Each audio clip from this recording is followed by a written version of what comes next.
Wir wollen heute zusammen herausfinden, ob das hier eine echte Alternative für das hier ist. Das hier ist das magnetische MacPad Gravel Pedal, ganz neu. Und das hier, vielleicht kennt ihr es schon, ist das Klickpedal von Shimano aus dem SPD-System. Diese zwei Systeme wollen wir in dem Video mal miteinander vergleichen. Außerdem zeige ich euch dieses niegelnagelneue Gravel-Pedal aus Carbon mit Titanachse. Ich habe eine ungefähre Ahnung, für wen das ungefähr genau das richtige Klickpedal sein mag.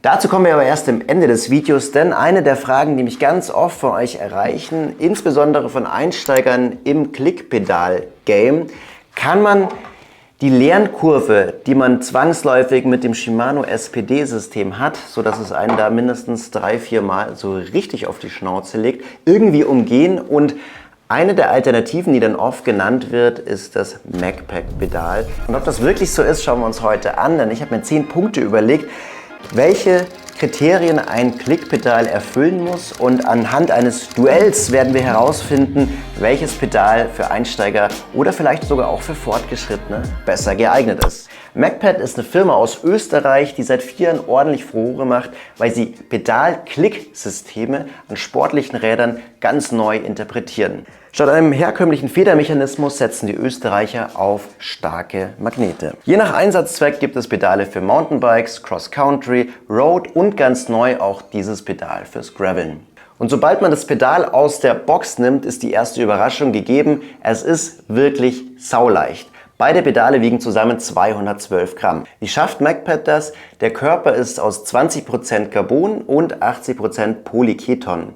Außerdem ist die Achse aus Titan. Im Vergleich, das Gewicht von den Shimano Deore XT Klickpedalen ohne Käfig, die ich hier habe, ist 342 Gramm. Wie funktioniert das System? Ähnlich wie bei Shimano hast du auch hier an dem Klickschuh selbst, unten an der Platte, einen Magneten, der dann zum Gegenstück vom Pedal geführt wird. Das Gegenstück vom Magneten befindet sich so ein bisschen unterhalb von der Pedalachse.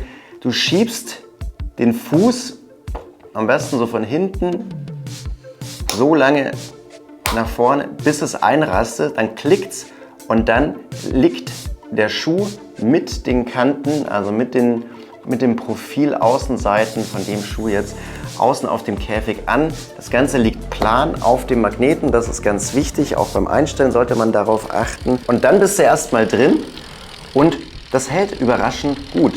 Der Magnet hier bei der Edition ist auch wirklich stark. Mit 350 Newton entspricht das einer vertikalen Zugkraft von 35 Kilogramm. Es ist jetzt nicht mega kompliziert, aber es gibt 3 Schritte, bei denen der Teufel im Detail liegt, und ich habe schon ungefähr alle Fehler gemacht, die man bei der Installation machen kann. Das teile ich jetzt gerne mal mit euch. Was wird alles mitgeliefert?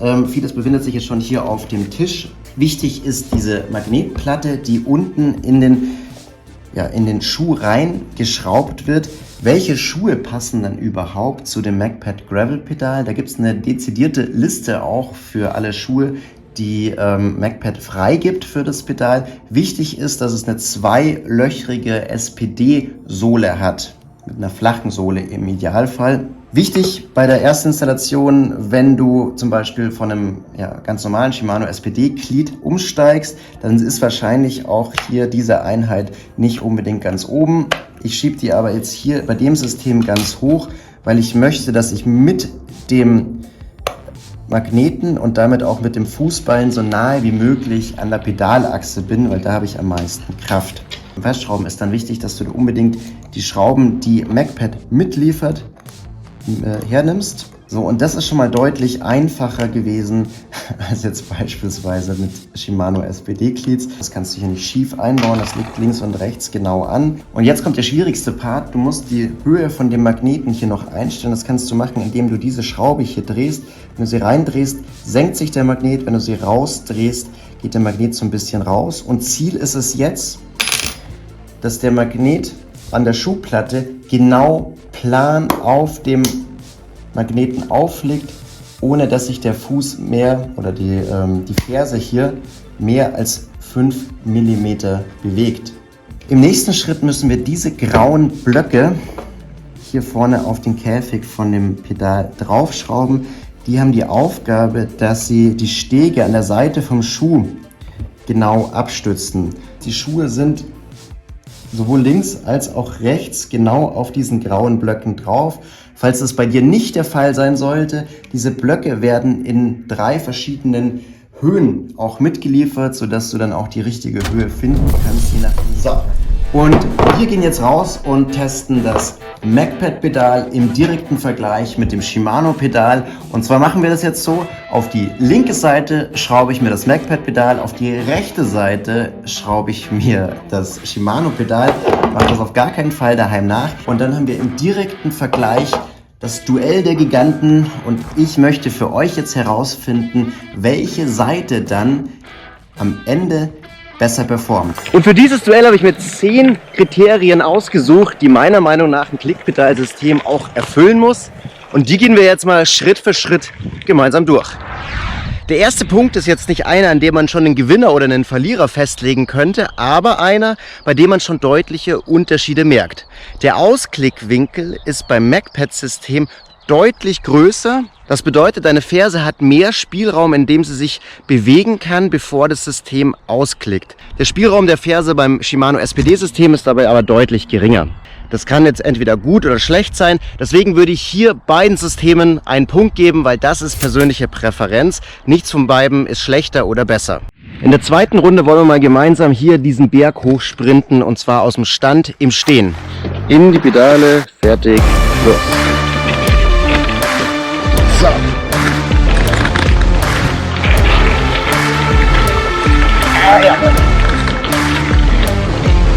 Und das ist jetzt ein Punkt, der mich wirklich überrascht hat. Damit hätte ich nicht gerechnet.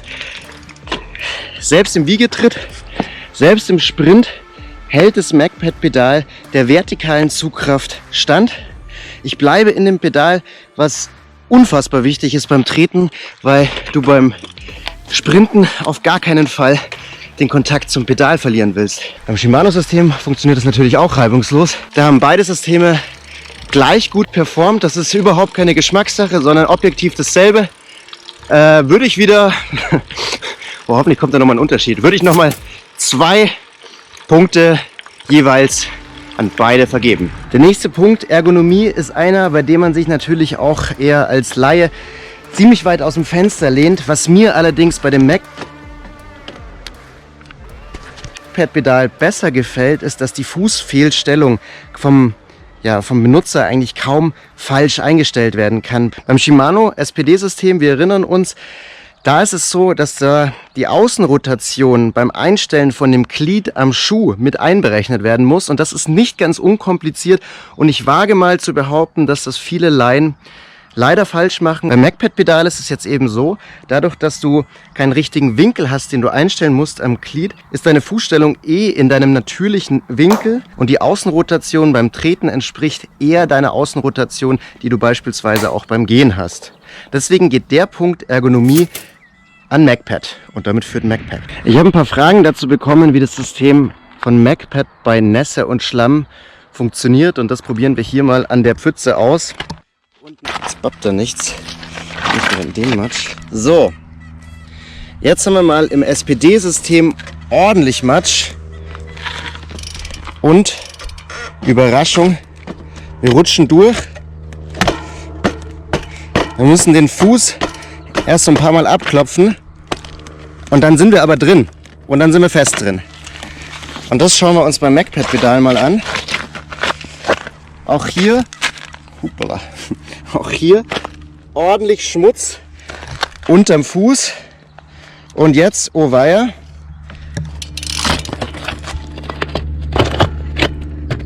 und wenn ich jetzt einmal meinen Fuß drüber gewischt habe, dann ist hier jetzt auch das ganze Pedal voll. Ich schüttel das jetzt mal aus, wie ich es beim SPD-System auch gemacht habe.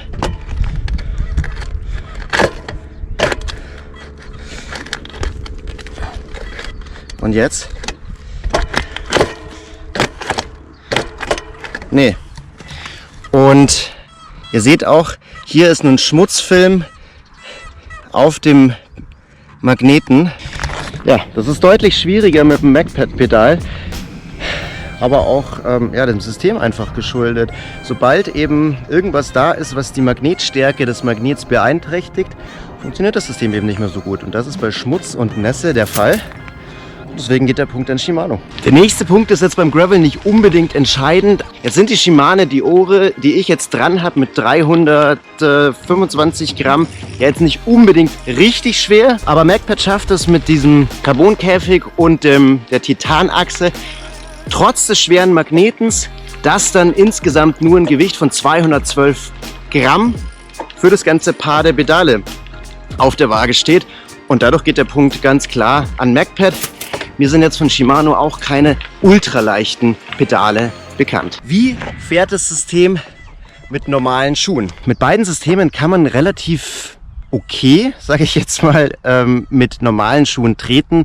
Für den kurzen Commute in der Stadt ist das in Ordnung. Wenn es dann mal doch länger sein sollte, würde ich dann doch eher so ein Kombi-Pedal mit auf der einen Seite Shimano SPD und auf der anderen Seite ein ganz normales Plattformpedal empfehlen. Das ist dann doch die bessere Lösung. Ich glaube auch, dass man längere Fahrten jetzt mit dem MacPad Gravel Pedal nicht unbedingt machen müsste. Das heißt, auch hier bin ich ein bisschen überrascht, weil ich dachte, das MacPad-Pedal schießt nach vorne, weil diese Auflagefläche mit dem Magneten einfach glatter ist und dadurch auch mehr ja, einfach mehr wie ein Flat-Pedal aussieht. Aber dem ist nicht so. Und es kam gerade noch eine Überraschung. Der Bügel hier vorne von dem Käfig, der ist so dünn, der ist mir jetzt gerade abgebrochen. Und das überrascht mich dann doch. Und ich habe jetzt gerade beim Hersteller telefoniert. Ich kriege einen neuen Käfig, das ist alles überhaupt kein Problem. Trotzdem, weil ich den Punkt Haltbarkeit jetzt nicht in der Liste mit drauf habe und den hätte ich mit reinnehmen müssen, geht der Punkt jetzt an Shimano. Sicherheit während der Fahrt, und das ist ein bisschen davon abhängig, wie man Sicherheit definiert. Für den einen ist es sicher, dass er so bombenfest wie möglich in den Schuhen bzw. am Pedal ist und dadurch auch auf gar keinen Fall die Haftung zum Pedal und zum Rad verliert. Und für den anderen ist es sicher, dass er so leicht wie möglich ausklicken kann und stellt sein Klicksystem dann auch so mit dem geringsten Widerstand, den man einstellen kann, ein.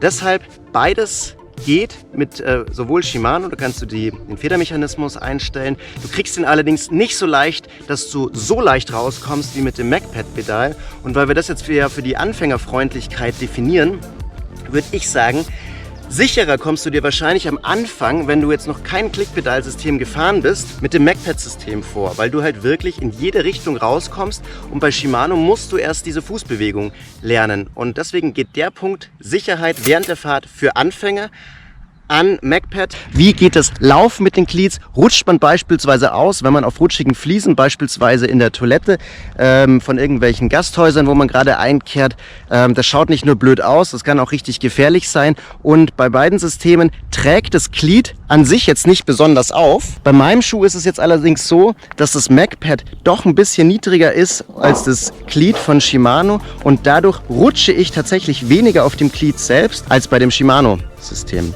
Und dadurch geht der Punkt knapp, aber entschieden an MacPad. Hier in dieser Runde sprechen wir mal über den Preis. Das MacPad-Pedalsystem ist nicht ganz günstig. Es wird in Österreich hergestellt und ja, wurde dort auch entwickelt. Kostet, also das Pedal, das ich jetzt habe, 190 €. Die Mountainbike-Varianten sind ein bisschen günstiger. Die kannst du zum Graveln auch hernehmen. Insbesondere wenn du halt einen Schuh hernehmen willst, der so ein bisschen mehr wie ein Sneaker geformt ist. Bei Shimano sieht das wiederum anders aus. Die haben auch eine ganz andere Stückzahl und produzieren auch nicht in Österreich. Und deshalb kommt da auch ein günstigerer Preis raus. Das Pedal, das ich jetzt gerade fahre, kostet knapp 100 €. Es gibt aber auch günstigere Pedale, die dann nicht direkt von Shimano kommen, die dann aber auch funktionieren mit dem SPD-System. Und da kann man dann schon für 50 € ein gutes Pedal bekommen. Und deshalb geht die Kostenrunde an Shimano. Den finalen Punkt auf meiner Liste, den habe ich jetzt mal Anfängerfreundlichkeit genannt. Und damit meine ich, wie schwer ist es, die Bewegung zum Ausklicken zu lernen und für wen ist es dann vielleicht auch leichter, welches System zu nehmen. Und das ist deutlich leichter mit dem MacPad-System. Wer das aber riskieren kann, dass er 2-3 Mal blöd stürzt, der kann das SPD-System auch lernen. Das ist keine Hexerei. Trotzdem geht der Punkt Anfängerfreundlichkeit an MacPad. Und damit haben wir einen kleinen Gewinner und jetzt gehen wir ins Fazit. Zwei unterschiedliche Systeme, ein etwas spielerisches Duell, also nicht alles Bier ernst nehmen. In dem Duell ist aber schon ungefähr klar geworden, wer so die Zielgruppe der jeweiligen Pedalsysteme auch sein könnte und was jetzt auch für dich vielleicht besser passt. Ich selbst fahre das Shimano SPD-System, seitdem ich 13 bin, das sind jetzt 17 Jahre und da hat es mich oft am Anfang richtig übel geschmissen. Das kann übel ausgehen, das kann aber auch sehr glimpflich ausgehen. Trotzdem, und das verstehe ich, ist dieser Gedanke an solche Stürze absolut unangenehm und wenn man jetzt jemand ist, der auf die Vorteile von einem Klickpedalsystem zurückgreifen möchte, sprich, du hast einen stabileren Schuh mit einer härteren Sohle, du hast eine bessere Haftung an dem Fußballen, wo du die beste Kraftübertragung hast, möchtest aber nicht stürzen oder riskieren, dass du mehrere Wochen vielleicht in deinem Beruf ausfällst, weil du dir blöd das Bein brichst oder das Kreuzband reißt, dann wäre der Einstieg ins Klickpedalfahren mit dem MacPad-Pedal perfekt für dich. Ich bin überrascht, wie gut es auch beim Ziehen am Berg gehalten hat. Also die vertikale Zugkraft von diesen 35 Kilo, also 350 Newton, die dieser starke Magnet hat, reicht vollkommen aus, um auch etwas sportlicher mit dem Rad zu fahren. Bunny Hops gehen, du kommst viel leichter raus als mit dem Shimano-System. Beim Shimano-System ist es ja so, du kommst entweder raus, indem du nach links oder nach rechts mit der Ferse gehst. Also beide Richtungen funktionieren, man geht aber meistens eher zur äußeren Seite raus.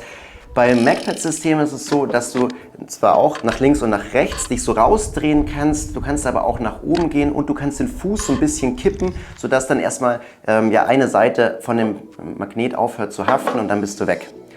Und das ist sehr angenehm, auch wenn man das im Hinterkopf behält. Du kommst immer aus diesem System raus. Auch wenn du jetzt mal stürzen würdest, wärst du sofort mit dem Fuß davon weg. Trotzdem hast du noch genügend Halt, um auch sportlich mal einen Berg hochsprinten zu können. Und das fand ich eine wichtige Erkenntnis in dem Test. Was wiederum auch wichtig ist, wie fährt sich dieses System, wenn es ein bisschen nass ist, wenn da auch Schlamm auf dem Magnet und auf dem Gegenstück am Fuß ist. Da performt das Shimano-System schon deutlich besser. Du musst zwar mitunter halt ein paar kleine Steinchen aus dem Glied dann rauskratzen oder aus diesem Schuh. Beim MacPad-System ist das ein bisschen ein Glücksspiel und da musst du halt immer wieder gucken, ist da jetzt gerade Schlamm, ist da gerade Schmutz, ist da Wasser und dann machst du das halt sauber und dann hast du aber auch Grip. Für mich auch ein wichtiger Punkt für Leute, die vielleicht eine Fehlstellung im Fuß haben oder eine absonderliche Außenrotation. Also ich beispielsweise habe eine Außenrotation am rechten Fuß. Mir ist jetzt aufgefallen, dass es viel einfacher ist, die Außenrotation dann auch aufs Pedalsystem zu übertragen. Da muss man beim Shimano SPD-System so ein bisschen rumspielen, bis man dann den richtigen Winkel vom Glied auch gefunden hat. Das ist beim MacPad-System deutlich einfacher. Da hast du eben diese kreisrunde Auflagefläche, die sich auch während der Fahrt gut bewegen lässt. Das heißt, die natürliche Außenrotation des Fußes wird beim Treten ganz einfach reproduziert. Preislich unterscheiden sich die zwei Systeme auch voneinander. 190 ungefähr für das MacPad-Pedal. Dieses Pedal hier von Shimano kostet ungefähr 100 Euro. Es gibt aber auch günstigere No-Name-Pedale mit dem SPD-System für knapp 50 Euro.